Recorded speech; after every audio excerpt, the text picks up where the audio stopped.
তো আজকে আমার আলোচ্য বিষয় হলো কোমর ব্যথা। কোমর ব্যথা হলে আপনি কখন ইউরোলজিস্টের কাছে দেখা করবেন বা কখন যাবেন ইউরোলজিস্টের কাছে? সাধারণত কোমর ব্যথা বিভিন্ন কারণে হতে পারে। একটা হলো মাংসে ব্যথা হতে পারে, হাড্ডিতে ব্যথা হতে পারে, অথবা কিডনিতে ইনফেকশন, পাথর, কিডনি ফুলে যাওয়া, কিডনি টিউমার, এগুলো হলেও আপনার কিন্তু কোমরে ব্যথা হতে পারে। এখন আপনার মাংসতে ব্যথা যদি হয় বা নার্ভে যদি ব্যথা হয়, সেই ব্যথাটা কিন্তু আপনার কোমর থেকে পায়ের নিচে যেতে পারে, অথবা ঘুম থেকে উঠতে কষ্ট হতে পারে।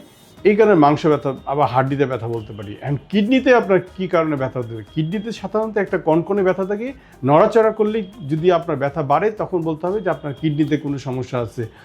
এই অথবা কিডনি ফুলে গেলেও কিন্তু আপনার এই ব্যথাটা হতে পারে। তো কিডনির সাধারণত যদি ব্যথা হয়, কিডনি ব্যথার সঙ্গে কিন্তু আপনার জ্বরও আসতে পারে, বমি ভাব হতে পারে। তো কিডনিতে জন্য যদি কোমর ব্যথা হয়, সেক্ষেত্রে আপনাকে কিছু আমরা পরীক্ষা করে দেখি, যেমন একটা এক্স-রে করি, একটা আল্ট্রাসোনোগ্রাম করি।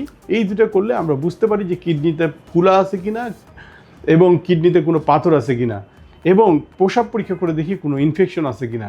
এখন যদি আপনার কিডনিতে কোনো ফুলা থাকে, পাথর থাকে, টিউমার থাকে, তাহলে আমরা কিছু সার্জিক্যাল ট্রিটমেন্টে যাই। এর বিভিন্ন রকম চিকিৎসা আছে। অতএব কোমর ব্যথা হলে অবশ্যই আপনি এটা নেগলেক্ট করবেন না।